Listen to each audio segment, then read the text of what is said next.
Right now, the day's biggest news stories from a Vegas perspective. This is the Vegas Take with Sharp and Shapiro.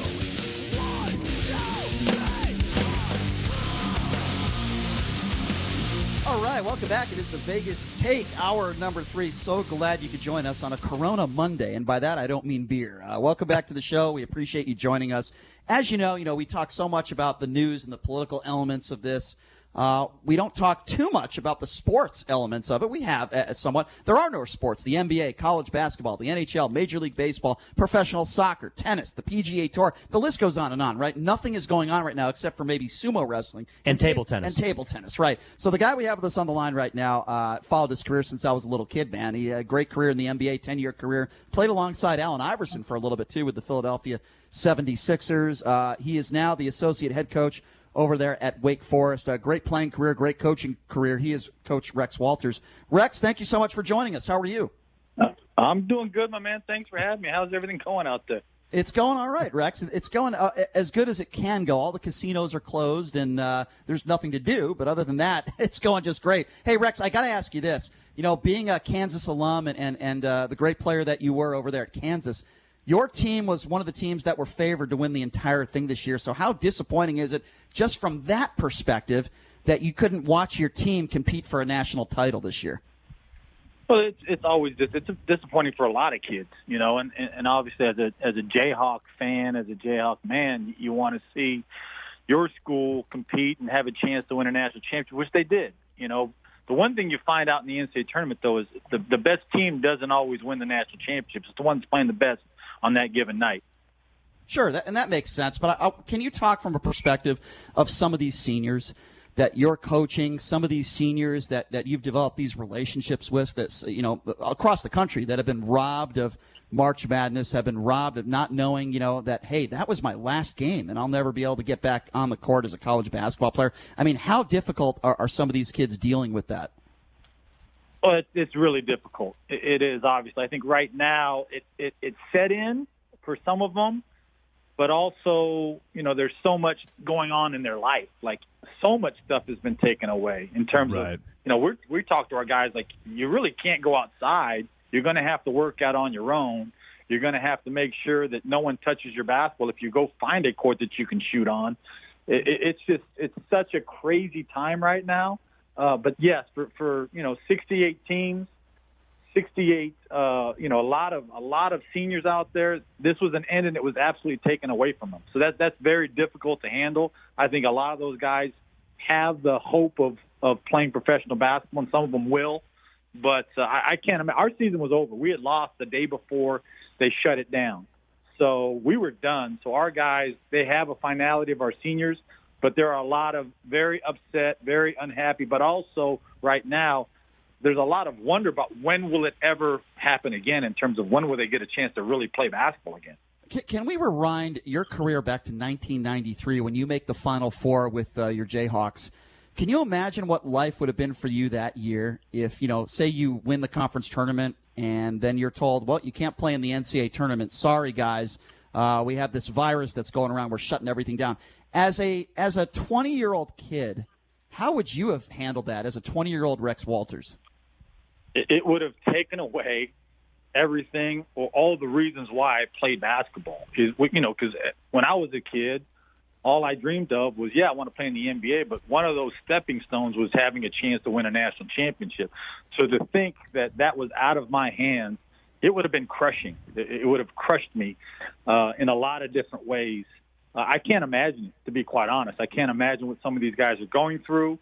I think that there's not a finality to it because they don't know when they'll ever get to play again. But yes, as an 18, 19-year-old kid, having the year that we had, to think about that being taken away, I would have been a very angry, frustrated, emotional young man, to say the least.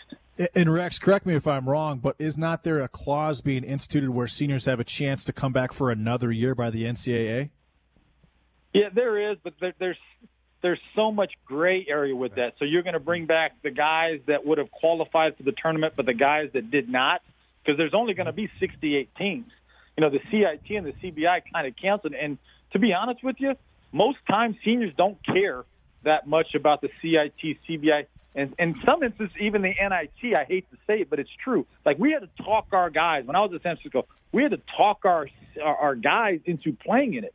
They didn't want to. I hate to say it because it was great for us, but that's the reality. Now, the NCAA tournament guys, so you're talking about what? Maybe what? I couldn't even put a number. If there's 3 per team, 68 teams, is 130 kids that didn't get to play in an NCAA tournament. Are you going to bring all those guys back but not the other ones?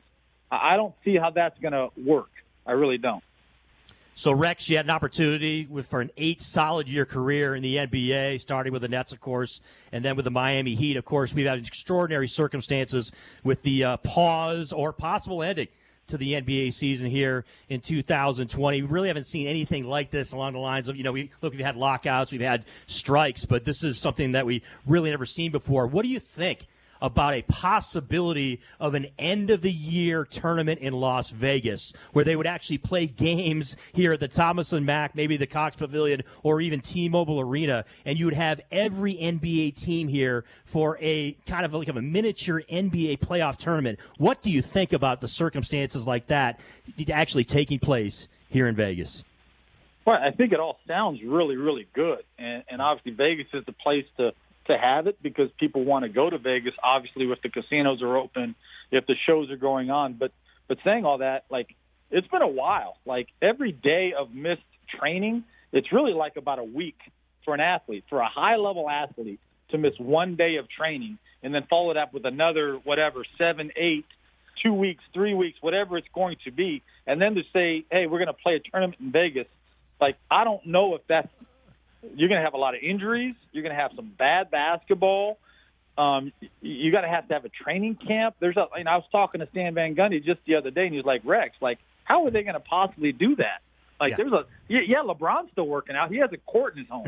But he does. Most guys don't have access to that stuff.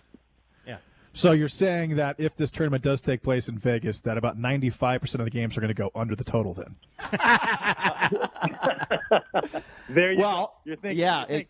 That's a very valid point, Rex. And as much as, so many of these guys want to play and they're so competitive like you were as a player, a lot of these players are skeptical about it, and they're not sure if they want to do it. And I think the reason why is for what you just said, right? They're concerned that as professionals, the product isn't going to be great. They're not going to be able to perform, and they're worried about that. I think that's a very legitimate point that you just brought up that I haven't heard, quite frankly, from a lot of people. Well, not only that, you're talking about guys under contract or at the end of their contract. Like the NBA, it's not like the olden days where they were throwing out 7-8 year guarantees. Most guys are on 1, 2, 3, maybe 4-year contracts. So there's a lot of guys on 1 and 2 year deals where they get hurt. Your career might be done. Like, you could be done, and you're never going to be able to make up the money you could possibly make. Like, Boogie Cousins is a prime example of a guy that gets hurt at the top of his game. And look, Isaiah Thomas, top of his game, plays in a playoff series, makes it worse. He's never recovered that money that he lost out on. So all of those guys are thinking about that. They're also thinking right now about possible lost checks. I think when you get down to it, it'll be more appealing to them. But at the end of the day, they've got to see the big picture. Like, I've got maybe 1 or 2 more contracts in me. If I tear an ACL, I do something serious to my body, I'm done. I'm going to go get a real job doing real work. Well, and obviously you look at Twitter, a lot of these NBA players are bored out of their absolute minds. So I take the things into consideration as well. But then you have to make sure that everyone in the gym is tested. And I wonder if you have to test them every single day to make sure that this virus isn't spreading, right? No question. I mean, there's so many unknowns with COVID-19. Can it be transferred from the ball? Can it be transferred and can it happen overnight where you can get the virus, and then all of a sudden you run the risk of infecting everybody else is on the floor? There's so many unknowns with this thing that we got to, number one, handle that issue first.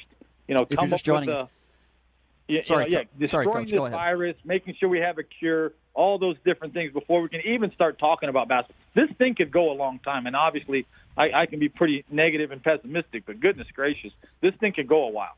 No, Rex, I completely agree with you. If you're just joining us, we're speaking with Coach Rex Walters, the associate head coach at Wake Forest. Had a great NBA career as well and a great college career over there at Kansas. Okay, Rex, so I'm looking at your social media. and I noticed that you're making these posts that say board coach X and O's day 2, and you're writing all these plays, which by the way, I find completely hilarious. I think it's you're a great social media follow anyway, but this is really funny. So I have to ask you, besides writing up plays on and putting up on social media, besides that, what else are you doing to kind of get through the day? I mean, I know you have a family and all, but what are you doing to occupy your time? Well, this morning I woke up and did about a 4-mile run walk, which is a lot for me, so my body's really sore. My son, I'm trying to get him to make 500 shots a day, along with doing all of his ball handling. Both of my sons, all of his ball handling and passing, stationary passing, so we don't get infected ourselves. And then the biggest thing is we did have a conference call with all of our staff, and I'm trying to recruit. You know, we have a scholarship open. We'd love to get a really high-level guard or a high-level post player to add to what we've got here at Wake Forest. So that takes up a lot of my time. I'm much better now with my emails than I ever was. I'm really catching up on all those things. So I find things to do. Like I like to work, but yes, my mind is racing in terms of trying to make sure that I stay busy, take care of my coach, Danny Manning, take care of our players the best we can, making sure they're up on their academics every single day. So it doesn't stop. I'm just doing it from the comfort of my home. So, Rex, like a lot of Americans, I'm getting a chance to check out the Tube a lot. The Netflix is going strong. I think I'm going to have to pull up Blue Chips on the Netflix tonight and check out a classic 1994 flick, because I'm big on the sports movies. Hey, I watched The Great White Hype the other night. Of course, the movie with Damon Wayans and Peter Berg and those guys and Samuel L. Jackson. But as far as, TV shows and movies, what's your go-to? Of course, we all have a lot of downtime here with this coronavirus. Well, I went through All American on Netflix in about 5 days. Nice. Knocked it out. Yes. Knocked it out. We restarted Ozark. And anytime I need a laugh, I just punch up The Office. I'll watch The Office in a heartbeat.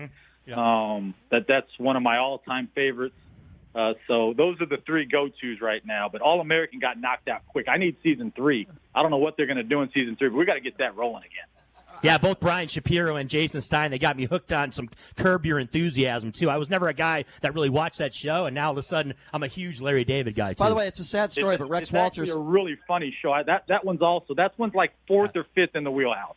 Mm-hmm. Rex Walters, a quick side note, was supposed to be one of the stars or one of the 3rd or 4th, up on the list in that movie, Blue Chips. Rex, I don't know if you want to tell that story real quickly, but you were supposed to be one of the stars in that movie. What happened?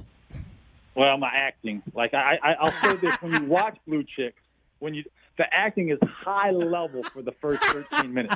That Texas Western team, they were locked in and really, acting at a high level. But, I did read for it. Agents were trying to get me to sign with them.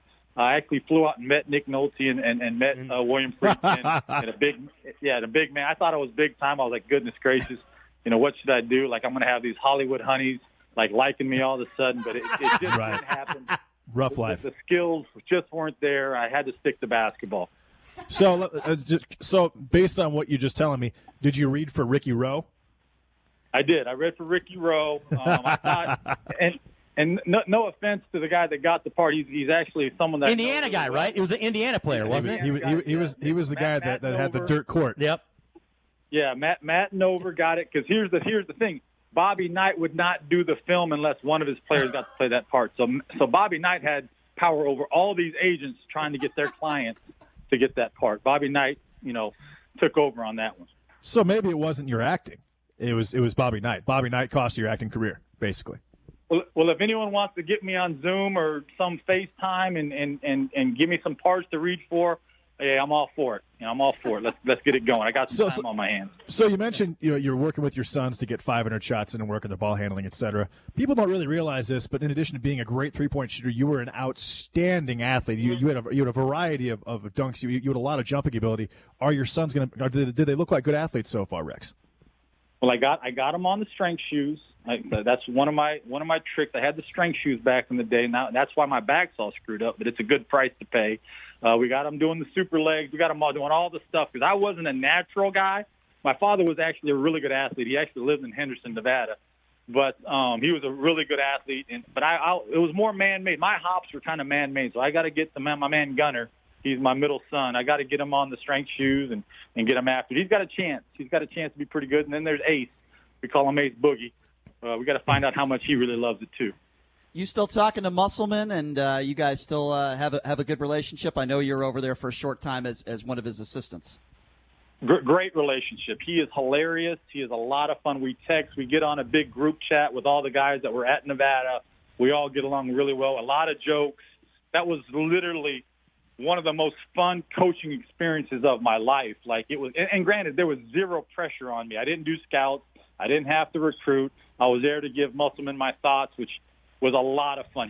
People don't know. I mean, they do see a part of him. They don't, like, if we would have really filmed our office on a day-to-day, I always tell him we gave up millions of dollars because he's hilarious. That staff was hilarious, and it was a lot of fun. But yes, we definitely. Is it true, Rex? I heard a rumor that you weren't even getting paid for that job because you were still getting paid out a contract as an assistant coach in the NBA. Is that true? That's exactly right. I was still under contract with the Pistons. I mean, Musk is no dummy now. He got me for free, okay? He's no dummy. He knows how to work the system, and he worked it to perfection on that one. That is pretty awesome, man. Rex, I always love it when you come on the show. I have to ask you this, though, before we let you go. When are we going to get an NBA team here in Las Vegas? I know you mentioned your father lives here in Henderson. I'm sure he would love an NBA team here. Is this going to happen, and when do you think it will happen? Well, I tell you what, it will definitely be a destination that free agents would love to go to.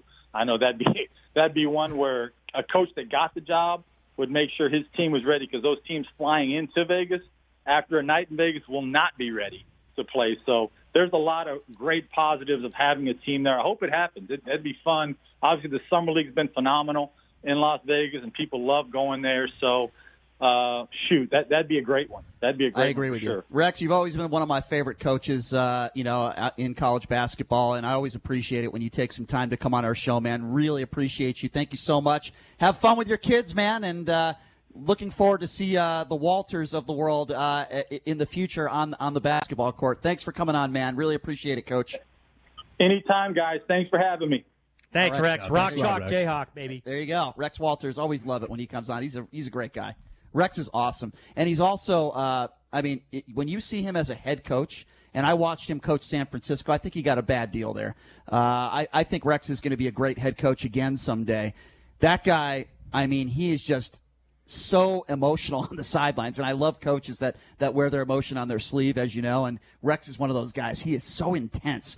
He is a great guy and a nice guy, but he's one of the most intense coaches I've ever seen. And if you watched him play, he was pretty fierce out there on the basketball court as well. All right, so we're going to take a quick break, and when we come back, the Review-Journal is putting up a mock Final Four. Fake news, ladies and gentlemen, but we're going to talk about it coming up next on the Vegas Take right here on the all-new 101.5 FM, 720 AM, KDON.